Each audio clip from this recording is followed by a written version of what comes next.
Let's look at the last 3 steps, not as just maintenance steps, not just to keep us sober, but to see if we don't actually continue to grow in our relationship with God, with ourselves, and with other human beings. Twice in the book, Bill has mentioned a 4th dimension of existence. Once in his story, once in chapter 2, a dimension of living far beyond the normal 3. You can't explain it, you can't describe it, you can only feel it. And that's what the last 3 steps do. Move us into another dimension of living. Let's look at them for just a few minutes. You know, one of the things that we did as a fellowship is we took the steps out of the book and we put them on these little cards, put them on the wall. And if you look at step 10 on this card or on the wall, by the way, we left the instructions on how to work the steps in the book. People come into AA and look on the wall and try to work the steps off the wall without instructions. And when do they get in trouble? But step 10 off the wall or this card says continue to take personal inventory, and when wrong, promptly admitted it. And it looked like if we just continued to take a little inventory, and if we were wrong, promptly admitted it, we would be doing the intent of step 10. And somehow or other we got the idea that we do that at night. Well, the nighttime portion is over in step 11. It's not in step 10. And Charlie and I have discussed this in great detail. We don't get in trouble at night in bed anymore. We need a daytime walking around step. So let's look at step 10 in a different light. So this thought brings us to step 10, which suggests that we continue to take personal inventory and continue to set right any new mistakes as we go along. We vigorously commence this way of living as we cleaned up the past. We have entered the world of the Spirit. We've had a spiritual awakening. Our next function is to grow. To grow, not maintain, not stay where we are, but to grow. In understanding and effectiveness. Now this is not an overnight matter. It should continue for our lifetime. Continue to watch for selfishness, dishonesty, resentment, and fear. What step did we use to look at that in the first place? Anybody remember? Step 4, okay. And when these crop up, we ask God at once to remove them. What steps did we use there? 6 and 7, all right. We discuss them with someone immediately. And what step was that? 5, okay. And make amends quickly if we've harmed anyone. What steps did we use there? 8 and 9. Then we'd resolutely turn our thoughts to someone we can help.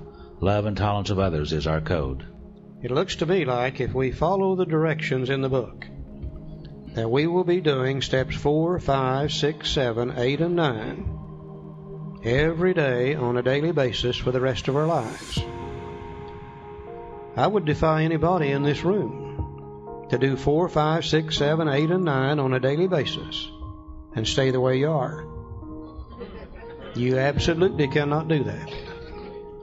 I've got that little inventory sheet right up here in my head, just as plain as day, and you do too. And what I've trained myself to do, if I get screwed up at 9 o'clock in the morning, used to I'd wait till I went to bed at night to do something about it. But when I do that, I've wasted another day in anger and worry and depression and etc. I finally trained myself that when I get screwed up about 9 o'clock, get off in the corner by myself.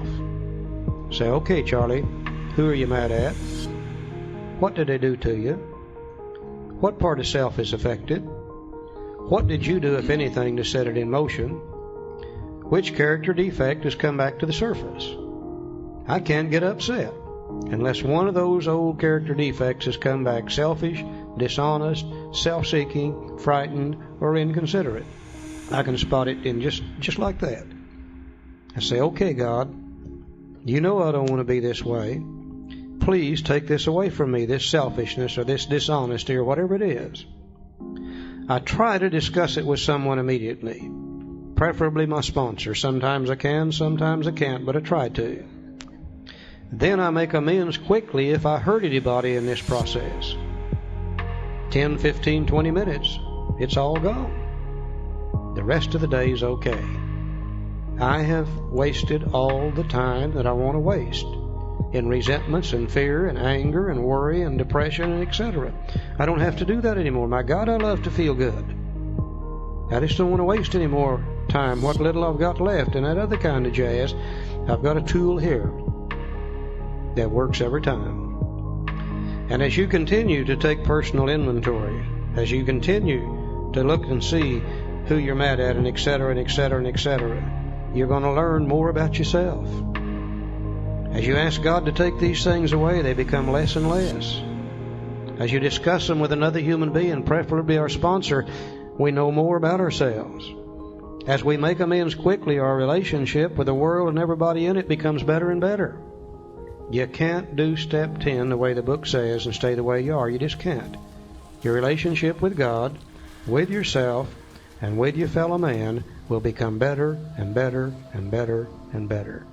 A new dimension of living that we never dreamed existed. Now be careful. This is just like 6 and 7. This is the other changing step. And if you stay fouled up, you can't blame it on anybody else any longer. Because if you're fouled up and you use step 10, you can get rid of that stuff.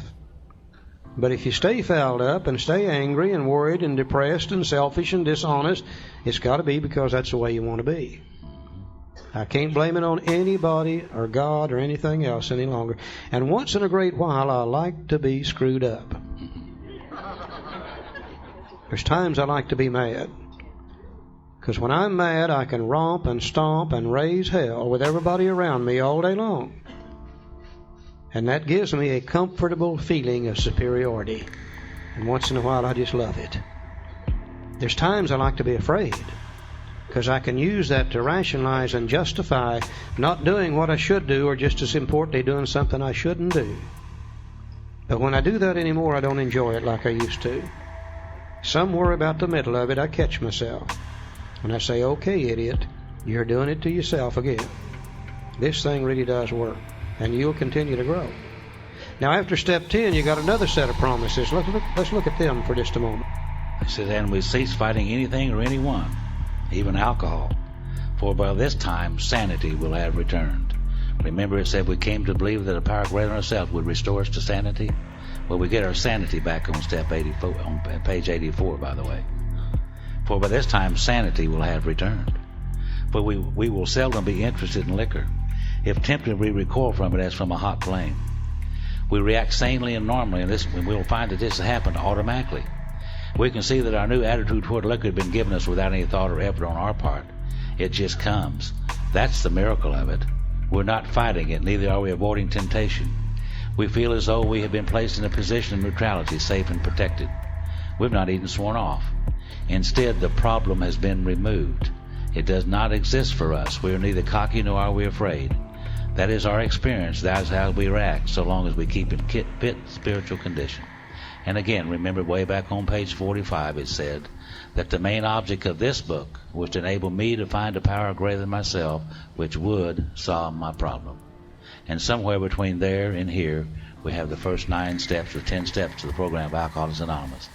And one day, into 6 or 7 or 8 months of sobriety, I'm working these steps. I looked up one day and I said, what happened to that desire of drink that I used to have? It's just gone. I mean, it was just gone, seemingly without any effort on my part. I found the power of it, and the power solved the problem. It was just gone. That's the miracle of it. Now, the next to the last paragraph on page 85. Much has already been said about receiving strength, inspiration, and direction, not suggestion, from Him who has all knowledge and power. If we've carefully followed directions, not suggestions, we've begun to sense the flow of His Spirit into us. To some extent, we've become God-conscious. We've begun to develop this vital sixth sense, but we must go further, and that means more action. In other words, what's happened to us in these steps of 3 through 10, we've removed enough self-will that we're now becoming God-conscious. And by now, we're beginning to receive some directions from God. Now, if the book says that God has all power and all direction, and I believe He does, the book says so, and it says God dwells within each of us, and I believe He does, the book says so, then it really stands to reason that you and I have within ourselves all the knowledge and all the power that we could ever need to handle any situation which comes up in the future. It's called a sixth sense of direction. I've got 5 senses. Everything I know on a conscious level, I learn from those. I can see and I can hear and I can smell, and I can taste, and I can touch. But what little bit I've learned through my 5 senses of direction is just a small amount of knowledge. But if God has all knowledge and all power, if I can tap into Him, then I can handle any situation in the future with God's help, whatever it might be. It's long been known we do that. You develop the 6th sense of direction through prayer and meditation. Most of us, we get here, I didn't know anything about meditation. I thought meditation is when you tried to clear your mind of all thought. Well, I've never been able to do that. When I wake up in the morning, that sucker turns on and it will not clear out. I thought maybe it was chanting, listening to soft music. That's probably some forms of meditation, but I knew nothing about any of it. I knew very little about prayer, even raised in church. I only knew 2 prayers. One went like this: Now I lay me down to sleep, I pray the Lord my soul to keep, and if I die before I wake. I'm not into that prayer anymore. That's dealing with death, and I don't want nothing to do with that. The other prayer that I used, and I bet you used it too, went like this: God, if you get me out of this damn mess, I swear I'll never do this again. Now I'm going to have to develop a life of prayer and meditation. Would seem to be impossible, wouldn't it? Bill Wilson is faced with the job of teaching people who are spiritually bankrupt how to pray and meditate, and Bill Wilson don't know how to do it either. Thank God he didn't. Because if he had really been knowledgeable, he would have written in such a manner that I could never have understood it. But he didn't know enough about it to be able to do that. What he did do is what he's done all the way through the book. He gives us some definite, valuable suggestions. And he said if we will use those in our lives today, we will develop our own life of prayer and meditation. He couldn't tell us how to pray and meditate, but he could tell us how to develop our own. He starts for just a few moments over on page 86. He tells us what to do when we go to bed at night. Here it is now in step 11. He said when we retire at night, we constructively review our day. Were we resentful, selfish, dishonest, or afraid? I believe that's step 4 again, isn't it? Do we owe an apology? That must be steps 8 and 9 again. Have we kept something to ourselves which should be discussed with another person at once? I believe that's step 5 again. Were we kind and loving toward all? What could we have done better? Were we thinking of ourselves most of the time, or were we thinking what we could do for others, and what we could pack into the stream of life? But we must be careful not to drift into worry, remorse, or morbid reflection, for that would diminish our usefulness to others. After making our review, we ask God's forgiveness and inquire what corrective measures must be taken or should be taken. There's steps 6 and 7 again. So what the book is really suggesting is when we go to bed at night, we sit down and kind of take another little inventory. Step 10 was during the day when we're disturbed. Step 11's before we go to bed at night. We made up a little sheet here you could use. You can use anything you want to. The main thing is do we inventory or not? On one side of the sheet, we took the basic character defects: selfish, self-seeking, dishonest, frightened, inconsideration. We took all the other defects in the 12 and 12, which are the offshoots of those first 4, put them on the left-hand side of the sheet and called them the personality characteristics of a self-willed person. We tried to find the opposite and put them on the right-hand side of the sheet. Call that the personality characteristics of a God-willed person. Now all we're trying to do is get from the left-hand side of the sheet to the right-hand side. And I can sit down at night with this little sheet and run down through it, making a few check marks. That shows me where I've been that day, shows me what I need to continue to work on. Never do I find myself on either side of the sheet. The check marks change locations from time to time, but I'm beginning to notice that I'm marking more of them on the right than I am on the left. And slowly, over a period of time, we continue to become a different human being. Now, I've learned one thing about my sobriety. I am going to inventory. I've got one or two choices. I can put it off and put it off and put it off and put it off until I'm so sick that I'm almost drunk. And then I start trying to dig myself out from under that mess. Or I can take just a few minutes each day And by doing it a few minutes each day, I keep myself in reasonably good condition, and I'm in much less chance of drinking. I find that it takes less energy to do it on a daily basis than it does to wait till I'm almost drunk and then start trying to dig myself out from under it. A very definite, valuable suggestion. Okay, the next paragraph tells us what to do in the morning when we get up. On awakening, let's think about the 24 hours ahead. We consider our plans for the day. Before we begin, we ask God to direct our thinking, especially asking that it be divorced from self-pity, dishonest, or self-seeking motives. Under these conditions, we can employ our mental faculties with assurance, for after all, God gave us brains to use. Our thought life will be placed on a much higher plane when our thinking is cleared of wrong motives. Most of us get up in the morning, first thing we do is go to the bathroom. One guy told me the first thing he did was get on a treadmill. I said, man, you got a better bladder than I've got. I go to the bathroom first. Then we head for the kitchen. And we get a cup of coffee and maybe a little food, and we feed the body. We get the body taken care of, we go back to the bathroom again. And you ladies fix your hair, and we men fix our beards or faces or whatever. And we get that part of us done, we go to the closet. And we begin to pick out the clothes that's going to cover the body during the day. Got to make sure they match now. We've got to make sure they match. They're the right color. We spend lots of time on our clothes. After we get the body all taken care of, we feed the cat or the dog. We start out the door. We lock the door behind us. We don't want anybody to steal our junk. We go out to the car and we check the air and the tires, and we check the fuel in the fuel tank. We turn the switch on, start the motor, and we take off down the road. But what did we do about our minds that morning? We took care of all the material things, including our body. What did we do about our minds? Our minds are going to run the whole show all day. Did we check the air there? Did we check the fuel level there? Did we feed the mind a little bit? If we would take 5 to 10 minutes in the morning to ask God to direct our thinking throughout the day. Ask God to give us the right thought and action before we even start thinking about the day. Then chances are our thoughts about the day are going to be in better shape.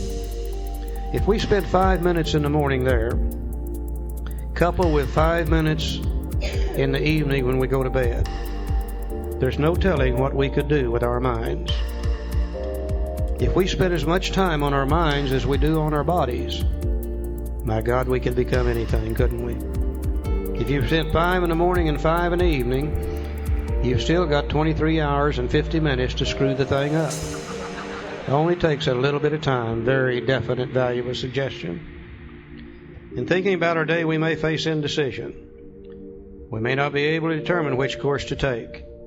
Here we ask God for inspiration, intuitive thought, or a decision. We relax and take it easy. We don't struggle.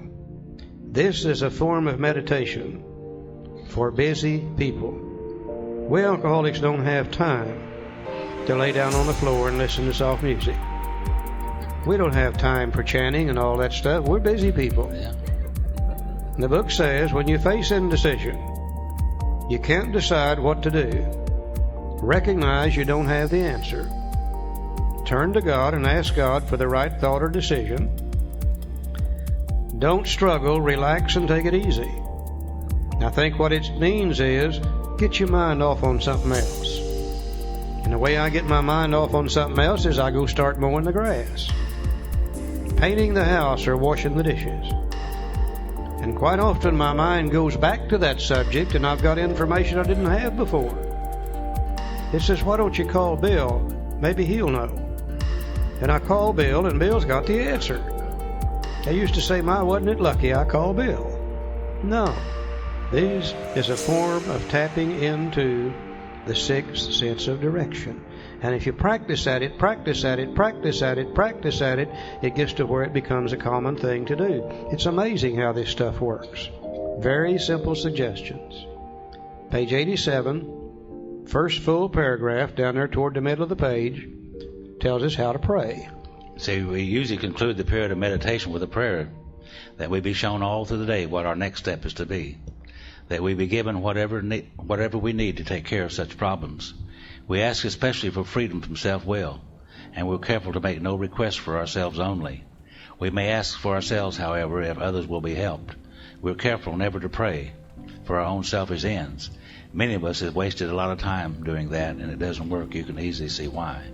As I said, I used to use God like an errand boy, send him out to get this done, get that done. It didn't work. He never did come back with nothing, you know. But I learned through doing that to start praying only for the knowledge of His will for me and the power to carry that out. And today I can't think of anything that would be better than to have God's will done in my life. Only. It would be a whole lot better than anything that I could ever dream of. Because as I said here today, I am in places today in many, many areas of my life that you can't get to other than by God's grace. It cannot be done. You know, I was practicing this thing around, and one day I was listening to the radio, and I heard a song that I heard all my life. And it talks about having a plane of inspiration. And I heard this song all my life. It's called In the Garden. Have you all know that song? And it came to me, I said, well, that's a song about prayer and meditation, isn't it? In the morning, while the dew's still on the roses. That's about prayer and meditation. And I didn't know that. It just came to me. And I can read these things, and I can see these things today, and I know what they mean. I mean, I really do know what they mean. I don't know where that came from either. Certainly wasn't anything from me. I think it's God working in my life. I believe that. They said to me, pray only for knowledge of His will and the power to carry that out. I said, how in the hell is He going to know what I want?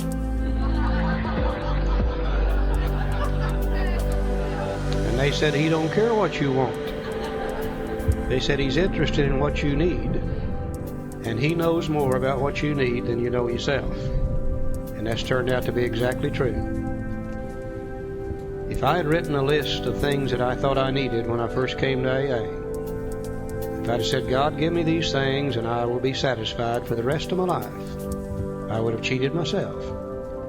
God has given me things far, far, far beyond my dreams could possibly be when I first came to AA. Absolutely amazing, the things that take place in our life by simply trying to follow God's will. People who have been self-will like us, who have literally destroyed ourselves on self-will.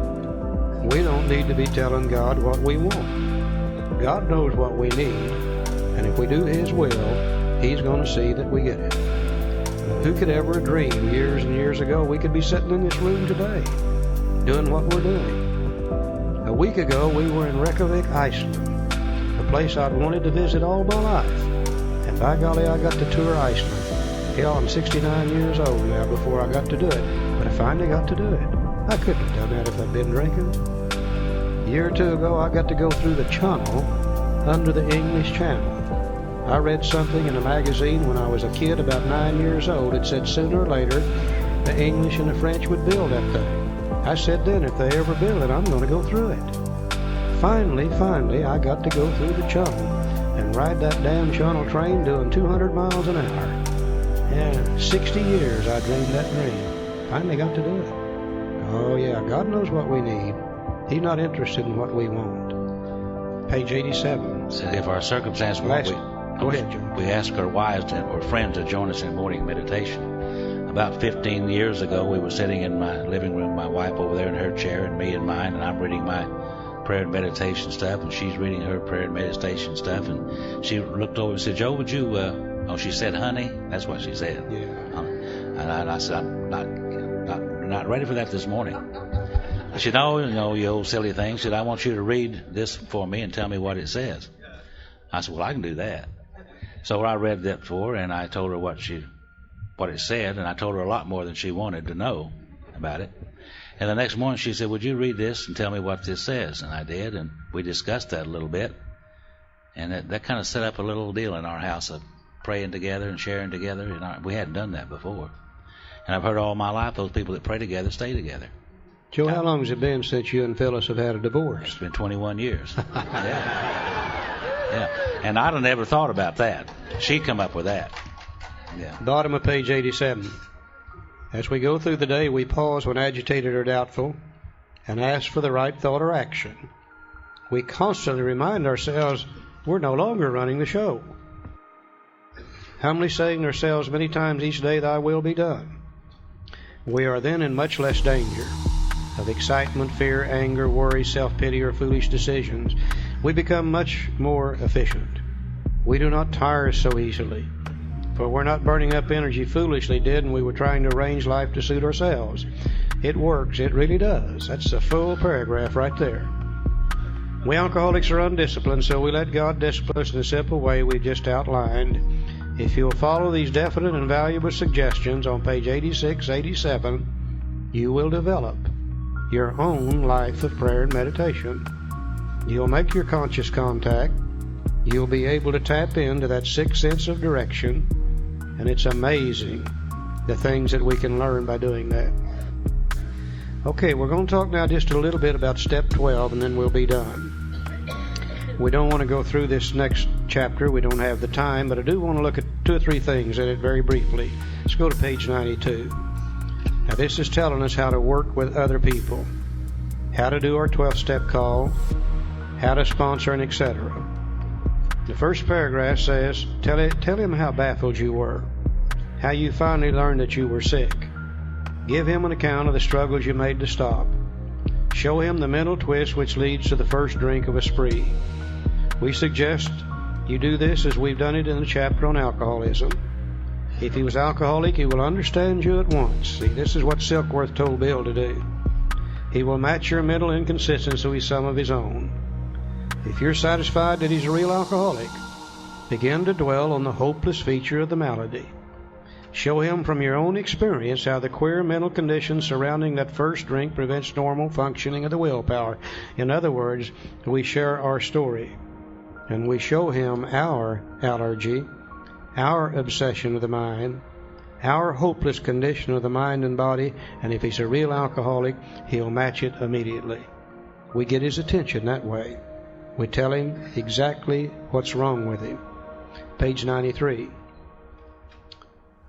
Let him ask you that question if he will.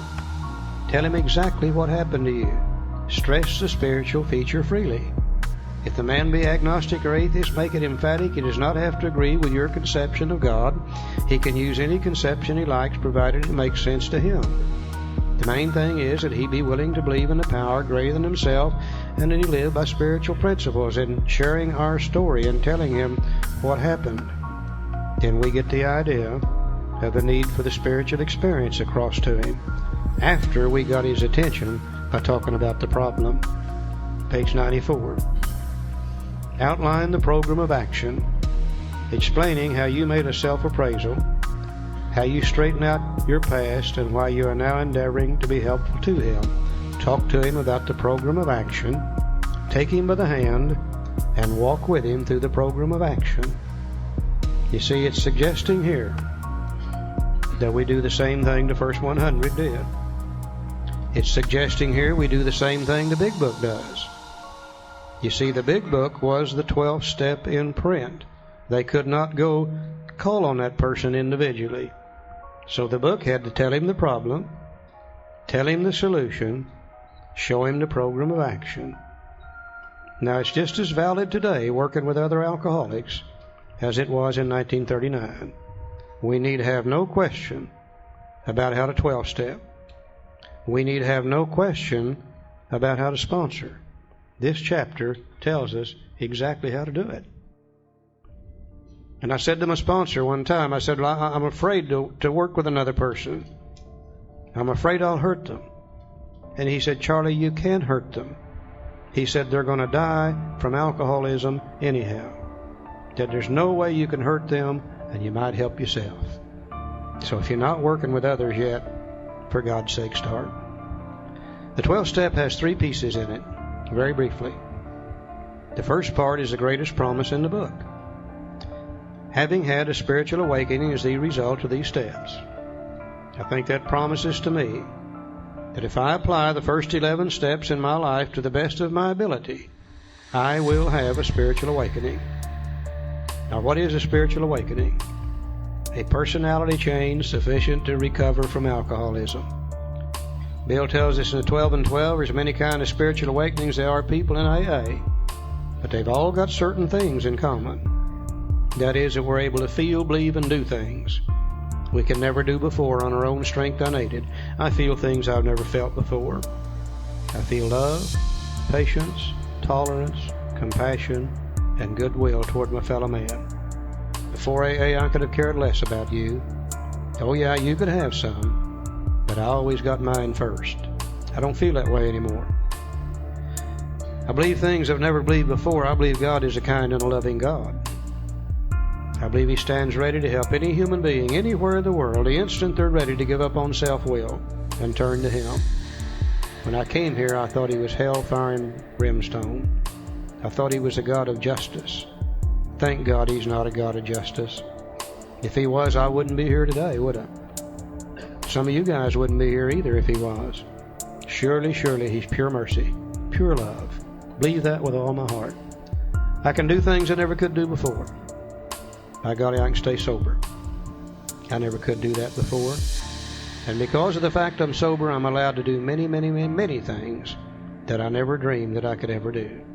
Like being here, going to Iceland, riding under the Channel, going to Paris, France. Things that I never could do before. So surely I've had some kind of spiritual awakening. Now, I'm charged, though, with a responsibility. There really are no free rides. You do have to pay for what you receive. I am now charged with the responsibility of carrying this message to other alcoholics. Not a message, not the message, not some message, this message. What is this message? Having had a spiritual awakening is the result of these steps. I'm not like I used to be. Now, if you're in AA today and you're all screwed up and you don't feel good, if you've been doing a little drinking or even thinking about doing a little drinking, I know exactly where you're coming from. That's where I came from too. But I applied these first 11 steps and I had a spiritual awakening, and I'm not that way anymore. And if you don't want to be that way anymore, then you apply the first 11 steps and you won't be that way anymore either, because you'll have a spiritual awakening. It's the only message that AA's got. Some of us start fancying ourselves as healers, marital advisors, spiritual advisors, economic advisors. God, I don't know of anybody that screwed those things up worse than we have. No, we just know one thing. And let me tell you something. The one thing we know it better than anybody alive. You and I know more about alcoholism than anybody alive. We're the only people that's ever experienced it. We know more about recovery from alcoholism than anybody alive. We're the only people that's ever done it. I think we're the luckiest people in the world. I think surely, surely, surely God got tired of seeing people like us die back in the 1930s. I think He decided to do something about it, and He's always worked with people through people. I believe He picked Bill and Bob, the first 100. I think He picked Abby Thatcher and Dr. Young and Dr. Silkworth and the Oxford groupers and that whole bunch, and put it together so we could have it today. Now, if that's true, and He picked people then we've got to realize that all those people are dead and gone. They're no longer here. If He picked them then surely He's still picking them today. There's not an alcoholic in this room that ought to be here. Every one of us ought to be dead. Some of us 2 or 3 times. And we said, my, wasn't we lucky last night? I don't think luck had anything to do with it. I think God picked you out, let you suffer your alcoholism so you would learn what He wants you to know, and then when He got ready to use you, He removed the obsession to drink. And that's the only reason we're here today, to be able to help other alcoholics. They tell me that 97 out of 100 of us are going to die, never even knowing we're alcoholic. If that's true, 3% of us are stumbling in the doors of AA. Less than half of us are recovering. We're talking about 1 out of 100. I used to say, God, why am I an alcoholic? Today I say, God, why am I not one of those dying from alcoholism? He's got a job for me. He's got a job for you.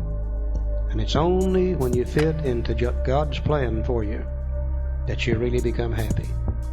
I think every human being on earth today, God's got a certain purpose for them. And And I think ours is to carry this message of recovery to other alcoholics. We have the ability to avert death in countless thousands and thousands of people. Very few people have that opportunity. Carrying this message is very simple. Just do it like the book says to do it. And it always works for those that want it. If they don't want it, we can't do a thing about that. The final thing I have to do is practice these principles in all my affairs. Now, what are the principles? Oh, we hear arguments about this all the time. The principle of one is this, and the principle of the one, two is that, and No, I think he's referring to the steps. He said, having had a spiritual awakening as the result of these steps, he already used steps once in step 12, so he's not going to use it twice.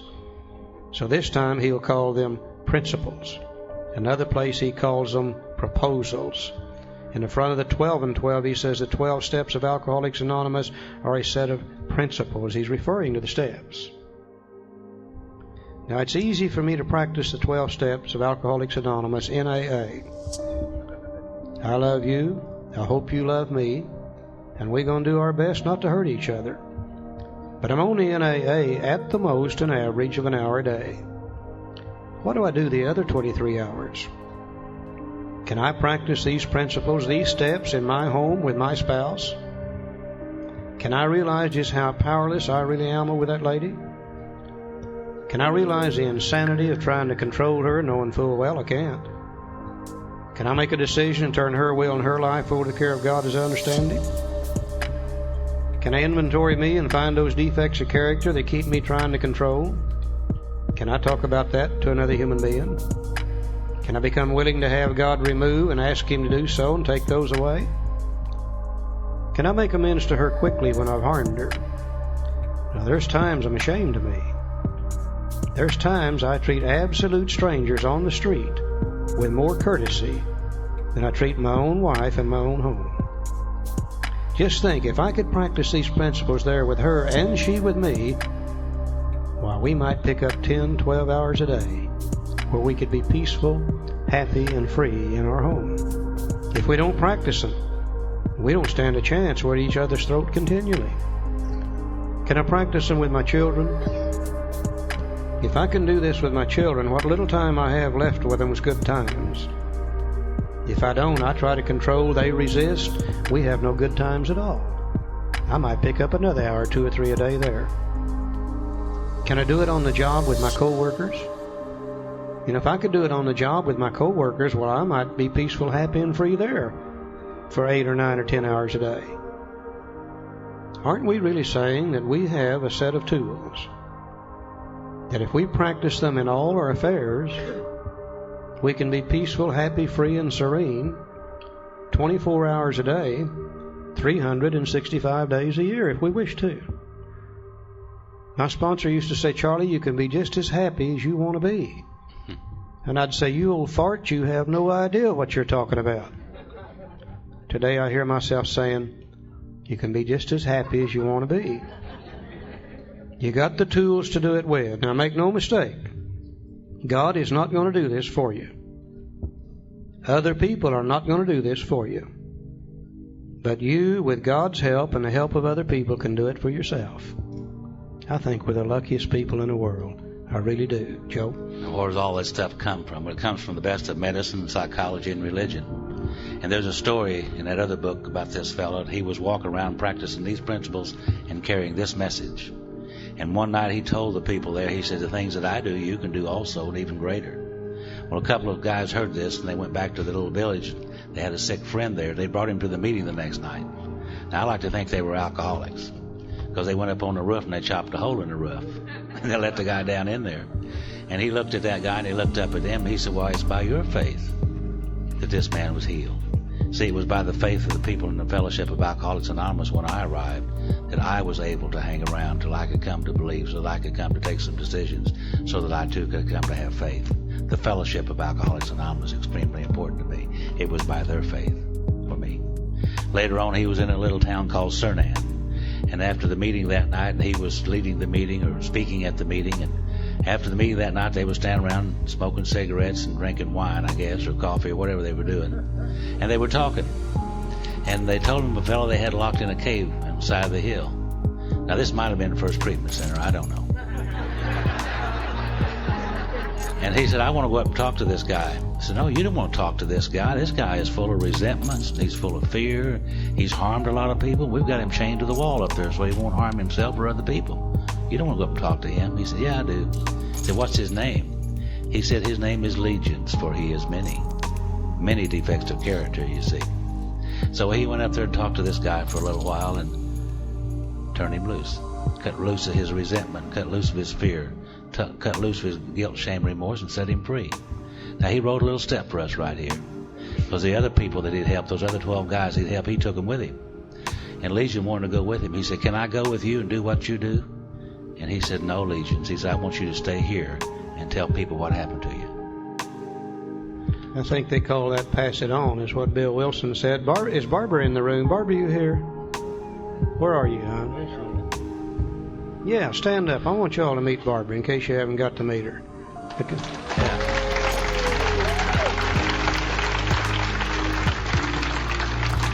You can tell by looking at her why I'm in love with her. She's red-headed.